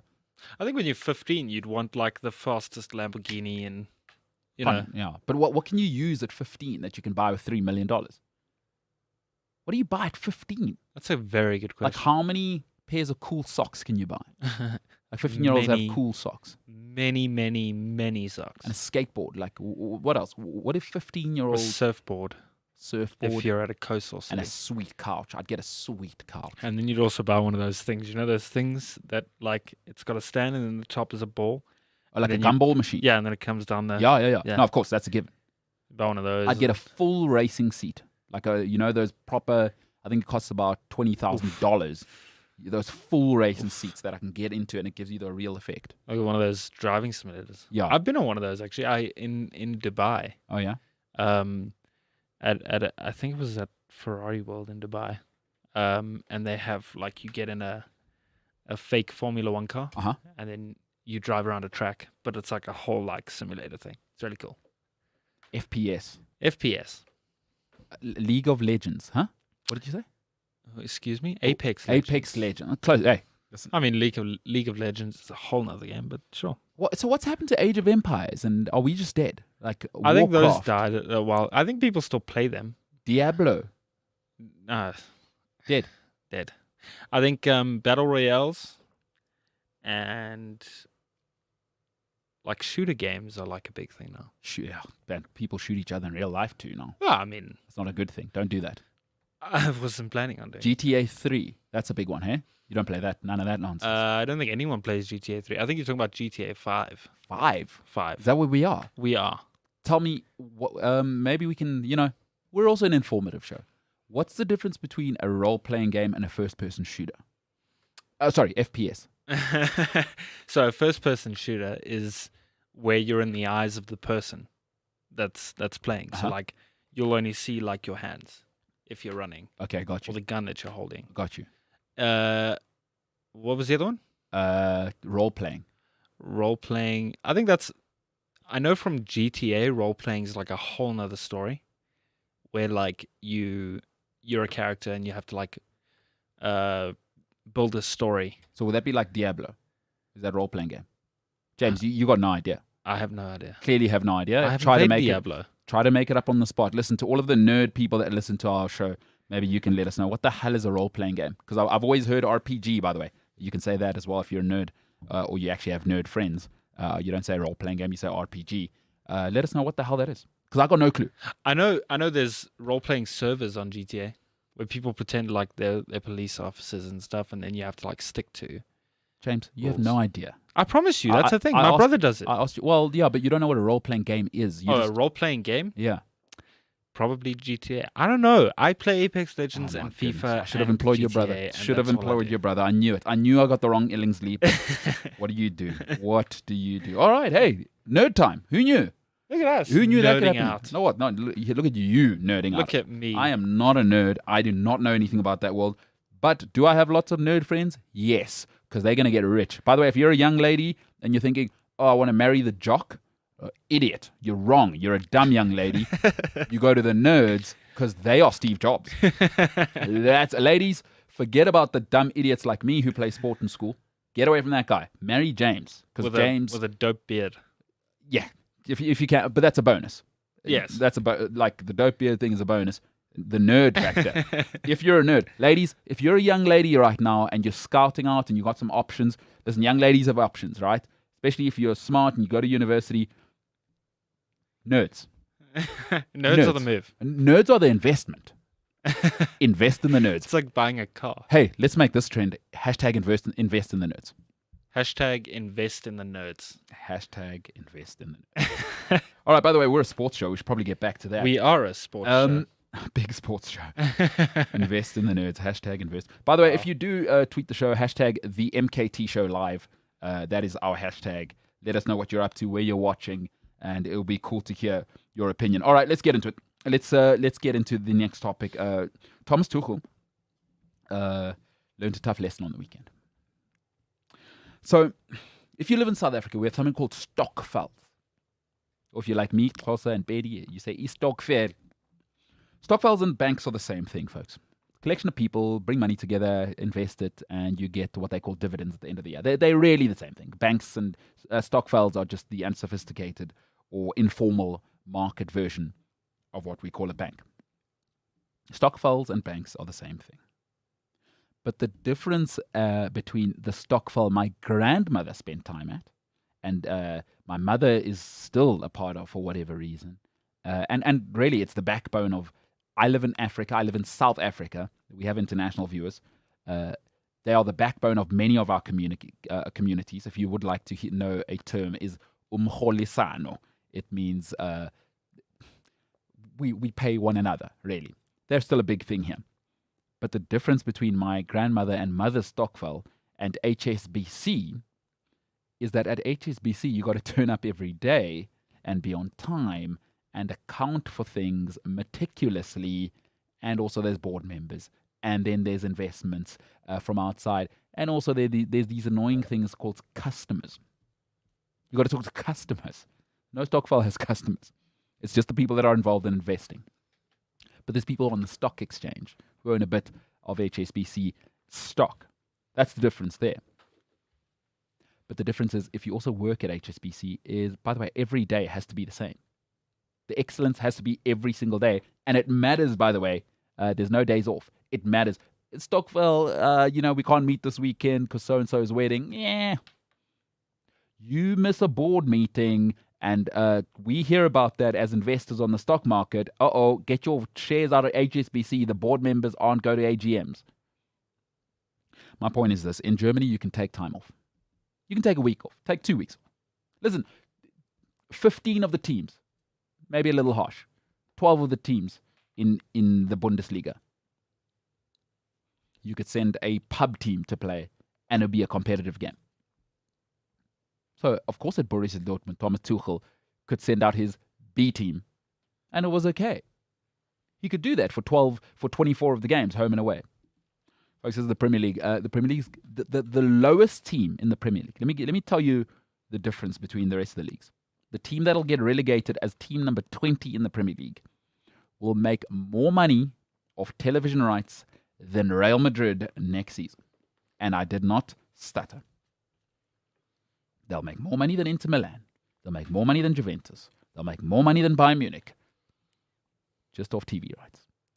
They will make more money than all of those clubs off the place they finish. Last in the Premier League is more valuable than first in La Liga. Don't believe me? Go and look it up. West Brom have internationals sitting on their bench. Thomas Tuchel, lesson learned. You don't do that again. You don't take time off. You don't blood Thiago Silva back into things against West Brom because you think it's a day off. There are no days off. This is the English Premier League. It is the most competitive business in the world. Tech is competitive. Sport is all the time. And this is the apex of sport. There is no league like the Premier League. It is sharks. Every single team. Are you kidding me? Listen, some of those West Brom guys go and play in the Bundesliga. Some of those West Brom guys go and play in La Liga. They're in the top 6 teams. And they're about to get relegated in the Premier League. Folks, I'm not saying you need to get into the argument of the best league in the world, this and that. But Thomas Tuchel, there are lessons to be learned. Working at a Stockfell and working at HSBC is not the same thing. That's not to disrespect the Stockfells. They have their place in society. But if I go to Denmark and I say, excuse me, I work at a Stockfell, they'll tell you, I beg your pardon. Bless you, they'll say.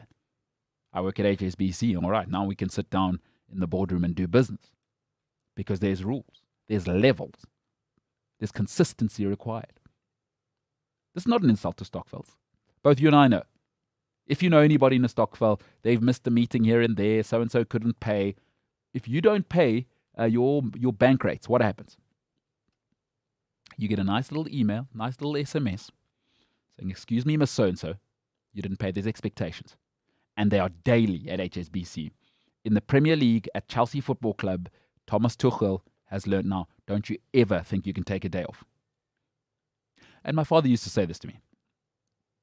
When people show you who they are, believe them the first time. Tuchel's shown me what he's capable of. As a Chelsea fan, I worry because it means this is in his psyche. And what it tells me, especially with his personality type, because we've seen the personality type, it is brutally demanding. I have no problem with demanding. All it tells me is that as a Chelsea fan, I've got to know that this is short term. Thomas Tuchel is not long term. People say I'm overreacting, but I've seen it. If you show me, all I need to see is what you are once. When you show me what you are, I believe you the first time. He will take a day off. He's extremely demanding, which is a little bit hypocritical because he should be always demanding of himself as well. Never ask of others what you wouldn't do yourself. So as a Chelsea fan, you should be warned. Be warned that Thomas Tuchel is capable of this. He's capable of taking a day off, which can translate to 2 days off, 3 days off. Little hypocritical because he is so demanding. He took Callum Hudson-Odoi off after 20 minutes twice. He will remove people that have been subs. Little hypocritical. Can't take a day off if you don't expect your players to take 20 minutes off. So as a Chelsea fan, he's a short-term manager, and c'est la vie. That is what it is. Folks, if you show me who you are, I believe you the first time. He's capable of doing this now. This ain't the Bundesliga, pal. This ain't PSG where you could play the kitmen and win the league. This is the English Premier League, and there are no days off. Chelsea fans, be warned. I've told you. He's shown you what he's capable of. James, that broke my heart, by the way. West Brom 5-2. Watched the whole game all alone. Me and my pretzels on the couch. You do love your pretzels. I do love my pretzels. Plain pretzels. That's how you keep 8% body fat. I think it was interesting because up until this weekend, I completely forgot that West Brom were even in the Premier League. I thought they were relegated a couple of seasons ago. I think I was just looking now at the lineups and what happened throughout the game, and just looking at the formation itself. Do you know that West Brom played a back five? They did. They matched us and still beat you 5-2. No, they matched up. By the way, don't leave out the fact that we got a red card. You did after half an hour or whatever. No, but you only played a back three. Well, then a back two because. Yeah. No, well, you know what happened was Tuchel made a huge mistake, and this worried me as well, because I saw it under Sarri. He's not willing to change. He should have changed the shape. Jorginho should have come off, because we had no legs in midfield. It was they were playing 3 in midfield to match Chelsea's 3 in midfield formation, right? Yeah. And then what happened was Jorginho has no legs, so we went to 2 in the midfield, right? Because he pulled Pulisic off, and he put Christensen on to maintain the 3 centre back formation. He had to go to a 4-4-1-1 there and pull Jorginho off, because you need the legs now. When you need Mason Mount should have come on, and because he's the legs, he can play in the traditional 8 with Kovacic, right? I don't know why he brought Christensen on. Like, you can go 2 at the back. You should have gone 2 at the back. Yeah, just close it. You got Azpilicueta. You put Reece James back at right back, I was about to say, you've still got Reece James and Marcus Alonso, because yeah. So Alonso goes to left back in that situation. You play Azpilicueta. Yeah. And who else started there? It was Azpilicueta, Kurt Zuma. So you play Zuma on the left, Azpilicueta on the right of centre back. You play Reece James at right back, Alonso at left back. It's 4 at the back, and then what you do is you bring Mason Mount on for Jorginho. You leave Werner up front by himself. That's what should have happened. You should have gone 4 in the middle. Pulisic should never have come off. He should never have come off. And I heard it was a hamstring thing. All right, change the shape. We've still got other people on the bench who could have been in the midfield and given us legs. Jorginho should have gone off, though, because we were 1 man less in the midfield. You need somebody who can run. It's not good enough because Jorginho just controls the tempo, and he's a technical guy. He is an awful athlete. Was Kante injured? I think he was giving him time off for that. He was injured off this the France thing. He came back with the hamstring from international duty early. So, but I would have guessed that was saving him for the Porto Champions League thing. But I was extremely disappointed. Listen, you don't want to judge somebody off one bad work day. I think I can move past that, but he got so many things wrong there. Taking the time off and the formation when Christensen came on, I thought, what are you doing? Jorginho needs to leave this field immediately. We're 1 man down. He can't run. I think you said it best, though. I think Tuchel is still in this mindset that he's playing in the, what did you guys call it yesterday? The Farmers League. Yeah, it is a little bit the Farmers League, yeah. League 1 is PSG, and then you have... Nothing. It's a joke. Like Marseille every now and then, which is great. It's a development academy, I've always said. But that's the thing. The Premier League, you have teams like West Brom who are capable of beating teams like Chelsea. I think West Brom are the same team that ended our win streak last season. Oh, yeah. They got a draw against Man City. And I think this is going to be a big wake-up call for Tuchel, because he went into this game thinking, it's just West Brom. Who speaks about West Brom? West Brom's not intimidating. And then you get whacked 5-2. I think it's a huge wake-up call for him to actually take the Premier League really seriously. And for me, it's a huge warning to say he's not willing to change. That really, really worries me, because he had to stick with his 5 at the back. Sure. I saw that with Sarri. Sarri's downfall was he was not whether it was going right or wrong. And it happened to Lampard. You have to be flexible in the Premier League, because the best managers, the best players, they in the league, they will figure you out. It was the greatness of Italian football in the 90s. All the great managers. If you watch a little bit of Italian football, it's very boring if you're not into the tactical side. But they are constantly changing formations all the time in Italy, from the very bottom. That's why the best coaches come from Italy. They are tactically sublime. If you Google, I forget what the Italian football school is. Somebody will get that for me. But it is an incredible bloodline. And they teach coaches, again, like Portugal, Paulo was saying yesterday, it's a 3-year degree, and you go to the University of Football.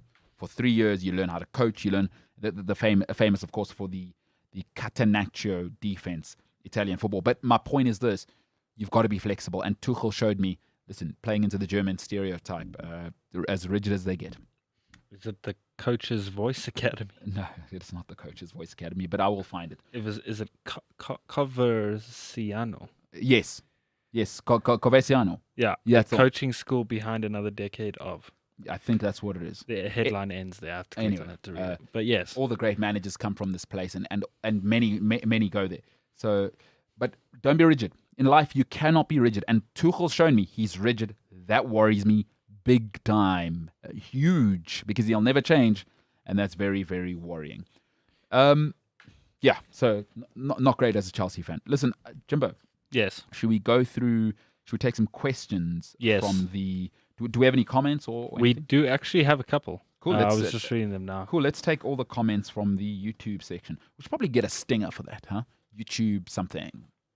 Like a beginning... Yeah, like whenever I say YouTube questions, like big production show. YouTube with James. All right, we'll call it YouTube with James. Let's hear it, James. Go ahead. I just got a notification saying our podcast is available on Apple Podcasts. The MKT Show. Yes, it is available everywhere you get your podcast. Apple Podcasts, go and rate us. Give us a 6-star if there's an option. Is there an option for 6 stars? I have no idea. Listen, if there's no 6 stars, I don't know. If there's no 6 stars, give me 5. I'll take 5. I'm not greedy. I'm okay with 5. Give me a 5-star rating and speak about us. James's beard is great. MKT is hated in Vietnam. Whatever it is, like people in Vietnam hate me. That's fine. Put that as our review, but review the podcast and give us a 5-star wherever you get your podcast. By the way, please feel free to rate us. Download the podcast, even if you hate James. I mean, James, people may hate you. By the way, sorry, this is breaking news for you. I'm an extremely hateable person, so it's possible. Hey, listen, James is a nice guy, but James, some people may hate you. Sorry. I'm incredibly arrogant. It's just... Go ahead. Finish. Do you want to finish that statement? All right. That is friends with the king of coffee in Vietnam, James Illingsley. Not sure how that went. All right, James, since you're a big celebrity and influencer in Vietnam, let's get some questions. Sorry. YouTube with James. YouTube with James. Big production. Nailed it. Cool. So today we still have a couple of questions from yesterday's show, but I'll get to those in a sec. From today's show, though, we have a comment from Human Shield 777. Great handle. Of course, he's used to trebles. After 3 seasons, he leaves a team. That's on Jose Mourinho. You know what? Let me make a comment on that. Sometimes in life, and I've been a victim of this, we want a relationship to last longer than it should. And people are so bad at this. When things are great, enjoy it. Like, people are so bad at, being in the moment. Enjoy it. And then when it's over, leave. Like, that's a sense of self-awareness. When it's good, stay. When it's crap, leave. Like, there's no shame in leaving, And I think I'm on Mourinho's side there. While things are good, go for it, win, get the hell out of there. Right? Well, he's got no obligation to stay anywhere. And also, in relationships, I see it with my friends all the time. Like, people try and force it. Folks, if it's hard after 3 years, leave. Mourinho, he's brilliant at that. I do what I want. I've got a template. I leave. Become a legend and win a trophy at Spurs for the first time in many years. Oh, can you imagine if they win that trophy, Mourinho statue? On top of, they knock the bird off the top of the stadium. And put his head. You put Jose's head. So... And by the way, sorry, I just want to finish off on that. Not everybody's marriage material. Some people serve you short term and they leave. It's self-awareness from Mourinho. He's not there to get married. I'm here to do a job. Get the hell out of it. You see, some people in life are full-time employees. Some people are consultants. Think of Mourinho as a consultant. He doesn't see himself getting tied down and getting a corner office. He won't be a Fergie. He is not a Fergie. No. Not in the sense that he won't win anything. I just mean 26 years is a long time for Mourinho. That personality type, speaks lots of languages. He worked around the world. There's also personality types. Some personality types, and I think if you're a millennial, you understand this, is some personality types don't want a full-time job. Some people want to work at a hot desk. You are a millennial, just by the way. Yeah, well, I am a millennial. I got a message. So millennials start in 1977. Okay, cool. And then end in 1996. So I don't want to listen. For me, I don't like an office job. Like, this job's awesome because we come in, I can kind of do it. We got a cool setup. I don't have to be here at 8 o'clock or whatever time a boss tells me. Like some of us do. Yeah, well, I mean, James, you're employed. Get your own show if you want to decide what time to come to it. But but we're all different personality types. Some people want that 50-year career. They want to go to a corporate, sit down. Mourinho says, "Get the hell out of here. I'm a consultant. I don't want a couple of trophies and then leave." Yeah, I'm all for, as long as it's your personality type. Because some people, you read entrepreneurial books and you think you can be that. That anxiety is not for everybody. Let me tell you, as an entrepreneur who has a few of my own businesses, it's not for everybody. Mourinho, he likes that anxiety. He doesn't care if he's on the market. Cool. You got to have a little bit of, if you're Yiddish, you'll know this word, chutzpah, because you got to believe that people will want you when you're on the market. That's an interesting word. Chutzpah. Like popcorn in the throat, the Jerry Stiller. Chutzpah. Is that how you say hummus also? Hummus. Yeah, Jerry Stiller, the great, the father of Ben Stiller, R.I.P. Jesse Randolph said, "Good afternoon." Good afternoon. We started the show this morning. Yeah. Big Arsenal fan, Jesse. Tough weekend for you, Jesse. Oof. Tough weekend. Sorry, bud. Huge Arsenal fan. By the way, probably the number one fan of the show, Jesse Lingard. Jesse Randolph. I was about to say no. The Hoff. Tristan Ilsley. Oh, yeah. Brother Tristan Ilsley. Oh, you're Illingsley, so not related. Well, not at all then. Yeah. Replied to Human Shield's comment saying he's still a winner. And then Human Shield said, of course, Mourinho probably one of the most successful football managers of our time. So here's the thing. And James, you're in a relationship, and we do this all the time, right? Heartbreak and Chill Part 4. Yeah, no, tough. But you're in a relationship, and you've been in work relationships. You've worked at a previous company before this. I mean, and we've all worked at certain places. Yeah. Is when you get into a relationship, right? Know who you are getting in a relationship with. So it is not an excuse for Tottenham now to come and complain.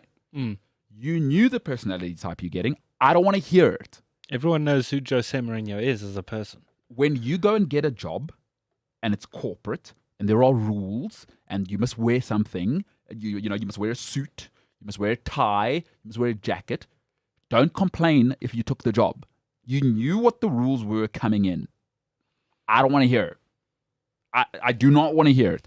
So with Jose Mourinho, that's what you get. That's what he is. He is what he is. Every club, at the most, he lost 3.5 years. And sayonara. See ya later.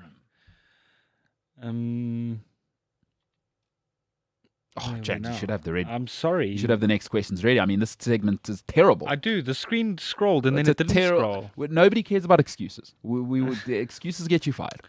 So, not a Spurs fan, but we all know that Jose requires a lot of money to buy his type of players, and Spurs don't have that kind of money. Oh, that's tough. Love to know what people think there. That's relatively true, actually. Well, let's see. New stadium, we'll see. COVID market, we'll see. We have something from Andrew Harrison. Yeah, let's hear what Andrew Harrison is. Dude, Age of Empires 2 is alive and well, just as good as it was in 1998. Oh, let's go, bro. Let's go. Age of Empires. We used to have James, I don't know if you kids with your internet and interwebs and fiber nowadays have LAN parties anymore, where you go sleep at someone's house. We did. You did, huh? I didn't do it, but I know kids, when I was a lot younger, did. Oh, yeah. No, I used to go to LAN parties. I only became a gamer when I was like, probably, maybe grade 11. Oh, all right. That's when you got dumped, isn't it? No, before. Oh, you got dumped in grade 12. That's tough. Sorry. We'll clip another Heartbreak and Chill tomorrow morning. That's tough. I don't want to open that wound. Yeah, listen, we used to have LAN parties. So if you're old, with the dial-up internet. No. You used to go to people's houses. No, but I'm saying there was also dial-up internet. Yeah, that was dial-up. That was a different thing, though. You didn't need that for a LAN party, James. What kind of nerd are you? I wasn't a nerd until I was in grade 11. Local access network, I think it's a LAN is. See? I think. By the way, I might be wrong there. Look at you getting in touch with your millennial Very nerdy. ways. All right, what's that? Age of Empires 2, Andrew Harrison says. Yes. All right, maybe can I still buy that? Probably. I'd love to know. Well, Andrew says it's still alive and well. Yeah, maybe he buys it. Probably. I'll ask him. I do know Andrew Harrison. So, all right. Tabor. We spoke about Tabor before the show. How do you say Tabor's surname? Pali. Oh, fell into the trap there, James. Did I get it wrong? Let's have a lesson for James in his own segment. I made this mistake. He's from Lesotho. So in Lesotho, it is L is a D. Say Hang that on, again. Whoa. Yes. So say that again as though the L is a D. Like Paddy. Nailed it. What? Yes. Tabor, I'm so sorry for getting your name wrong. I apologize. Yeah. So I learned this when I worked in Lesotho at a place called Afriski. All of my Lesotho friends taught me this. Good L Lord. is a D. But I made the same mistake because I didn't know he was like that Sotho. Because if you don't know, there are two different types of Sothos in South Africa. Hey, today's show has been informative. Oof. Have we even spoken about sport? Forget sport. This is much more important. Much more important. There are two different types of Sotho on this planet. There are or in this country. There's Northern Sotho, right, which I am half of. Whole half of me is that. And then you get Southern Sotho, which is the Sotho from the great King Moshoeshoe. Now, they live in a place called, you might say, Kwakwa, James. It's actually Kwakwa and that region. Is that where Nelson Mandela's from? No. Oh, no, that's different. So my other half is what you might call Xhosa and I might call Xhosa. Xhosa. Different place. Lots of clicks, though. Lots of clicks. Yes, I can see how you made you got in a click dilemma there. I did. It was a great conundrum. It's classic northern suburbs white guy click dilemma. Lots of clicks in their language. Yeah. Tipu. Yeah. Chepo when she come outside. Yeah. Anyway, so Northern Sotho or Sepedi, you get that in Limpopo. You get those people in Limpopo, which is where my mother's from. And then Tabor's people from the Lesotho Free State region, largely. Not all, because obviously we live in a migrant labor country, but they are in that region. So if you're in Lesotho, you are Basotho, which is Southern Sotho. And then Northern Sotho is Bedi. So there we go. King Moshoeshoe's people, shout out to you. Welcome and back we know to you. We see you. Ethnics with Ethnics 101. Ethnics with Mbelelo. Mashed with YouTube with James. All right, next Nailed question. it. Let's go. So Tabor says, I'm really not a fan of players signing these big ridiculous contracts. Kevin De Bruyne just signed a 4-year, £16 million deal. Players with these types of contracts become entitled and lazy. So I think that was the contract he signed this morning, if I'm not mistaken. Okay. He apparently signed that. I think while you were doing one of your rants, he signed that contract he negotiated the contract with City without his agent. Yeah, that's awesome. Which is incredible. No. Some guys don't need agents, by the way. Some guys, I like that. And that's becoming more and more, you know, why? Why give someone 5%, 3% of what you earn if you know how to negotiate yourself? And listen, first and second deal, get an agent. Because yeah, build your career and then... Well, number one, get the most money. I've always said, young guys, first contract, second contract, get the most money. Forget about winning. It's rubbish. It's nonsense. Get paid. Get paid. It is a business. But get an agent to negotiate because you don't know what's going on. Like, please don't think you're better than, get paid. Get an agent. Third deal, you're a legend by now. What hasn't Kevin De Bruyne seen in the world of football? Oof. There's nothing he hasn't seen. Ballon d'Or. Rough. That's tough, James. That's tough. Neither is Sadio Mane, though, some might say. But I do hear you there. But 4 million, 4 years, 16 million, huh? Yeah, so he's tied to the club until 2025, 16 million. How old is he? I think he is getting a bit on now. I think he might be 25 or 26. No, he's slightly older than that. Because he left Chelsea at 22, 23. No, but the man... he's 29. Okay, so 29. So that'll be his second last deal. Perfect from him. So what they'll do is probably rework that deal in a year and a half. So 18 months, you can expect Kevin De Bruyne signs a new deal. What they'll do is pay him a massive signing on fee now. Because what you don't want to be stuck with an ugly 2-year deal at the end. So expect in about 18 months for that deal to be reworked and his wages to be slashed in half. But he's collected a massive signing on bonus right now on this deal. That they probably won't reveal. I'm just guessing because I kind of know how football contracts work. But good for him. Listen, folks, if you were giving it, I've got no problem giving it to Kevin De Bruyne. He's very rarely injured. And when he's on the field, he's the guy. Who's the next guy after Kevin De Bruyne in world football right now? No one. He's the guy, right? For me, over the last 5 years, there's been nothing like him. He delivers. He's high character. You'd never get problems with him off the field, right? He's had one major injury. Why wouldn't you pay him? I'm not paying Paul Pogba that money. I'm not paying Neymar that money, right? I got problems off the field. I got problems you're never on the field. Sorry. Kevin De Bruyne is perfect. He's high deliverable, high character. Do you know what I say? Pay character, not talent. Always. Always, always, always pay character. Don't pay talent. Imagine how poor Ronaldo would be. No, he's high character. You just don't like him because he's what? Arrogant. Ronaldo's high character. Oh, for sure. No, he's not. What's the problem with Ronaldo? What has he done? He's known to be very arrogant, isn't he? Well, the arrogance is... No, James, you're a hero. I don't mind the arrogance. You must be that good. Remember, in life, and here's another life lesson for you, James. Life lessons with Mbele Lodge. Big production show. Nailed it. In life, learn this. Be who you can afford to be. Cristiano Ronaldo can afford to be... there's a difference between arrogance and confidence.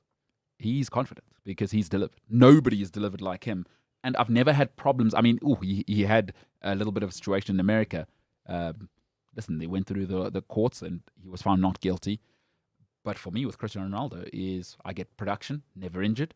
What more do you want from a footballer? Quite frankly, I don't need you to be a role model.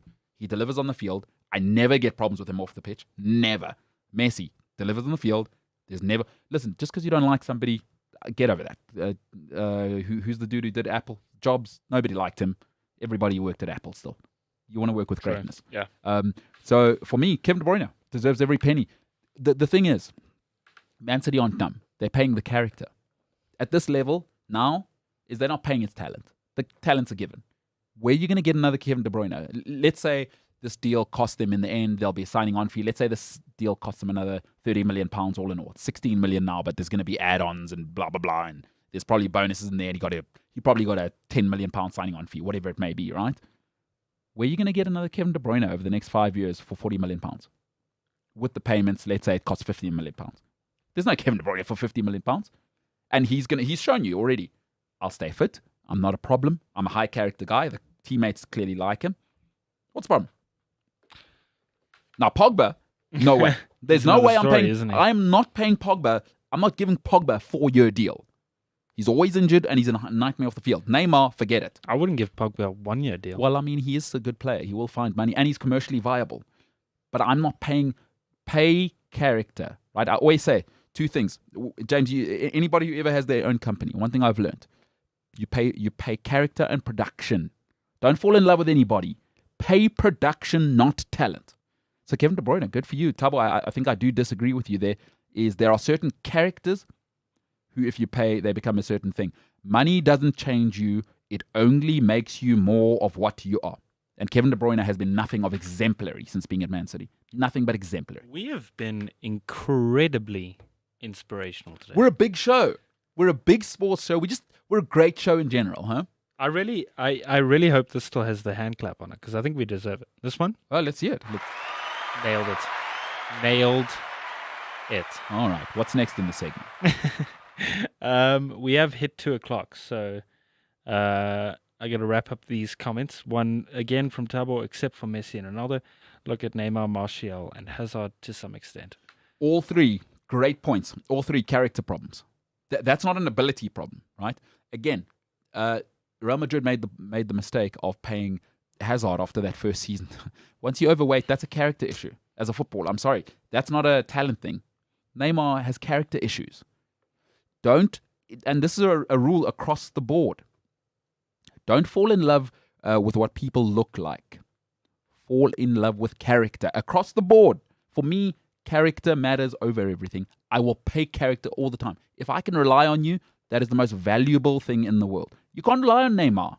It's his sister's birthday. He's injured every year. Yeah. Then there's Instagram models. And then there's court cases. And then he's having COVID parties. Don't pay that. Like, if you pay those types of people, you get the Neymars. Do you know what I hate in life? Tell me. I hate being trapped. I hate feeling trapped. I'm an extremely independent type of person. I hate being trapped. You pay people with low character, you know what happens. You marry people with low character, you know what happens. You get trapped. You're in the middle of a marriage, and now the prenup doesn't matter because you're 2 kids in, and she's low character, he's low character. You're trapped. Don't get trapped in life. And you know what happens? You know how you get trapped? You pay low character people. You get in relationships with low character people. You get trapped. Don't get trapped. And with De Bruyne, I wouldn't feel trapped if I'm City. That's pretty good stuff. But all those guys, who did he say? Neymar, Martial, Hazard, Messi, and Ronaldo. No, Ronaldo and Messi with exception. Except for Messi and Ronaldo, look at Neymar, Martial, and Hazard. Neymar, you know his problems. Martial cheated on his wife, blah, blah, blah. There's been other stuff. Instagram models, problem.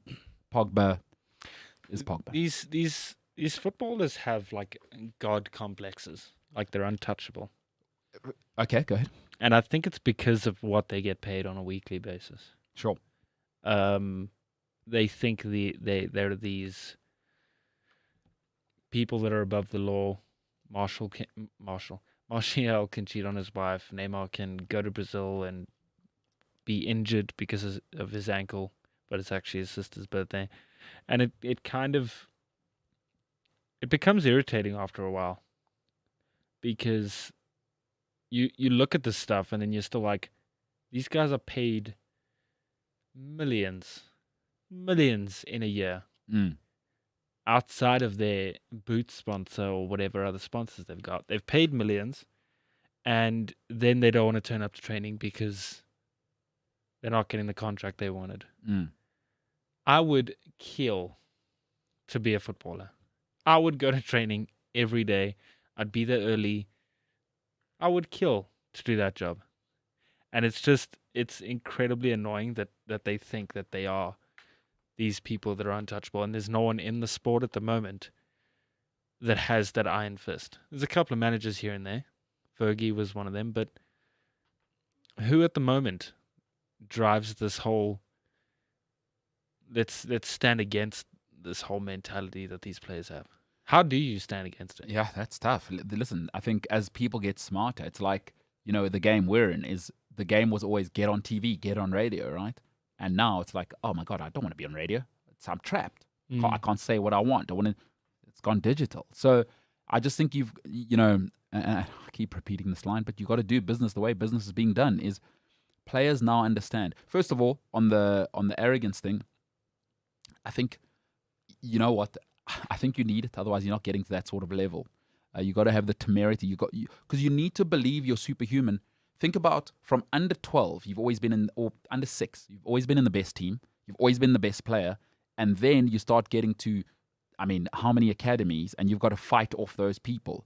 Like to keep winning from 12, 13, 14, 15, 16. And then you go to national teams and you got to keep competing against 10 million people. You need an edge. I don't mind the edge. Okay, and fair enough. Your personality, I can understand what you're saying. And I'd love to know what people think. But for me, I don't mind that part because it's in me. I'm also that kind of personality type. So for me, I don't mind the arrogance thing. I think players are also starting to understand is they are the business. For so long, they were getting shafted by clubs. And now players are starting to understand, hey, we're the product. Pay us. Like so I guess it's a really interesting thing that you're bringing up to say so you're kind of saying you'd like players more to be role models than they are, is be humble. You're lucky to do what you do. You get paid a king's ransom to play a kid's game, is what you're saying. You're incredibly lucky to be paid. What was What was Rooney on at one point? 300k a week? Sure.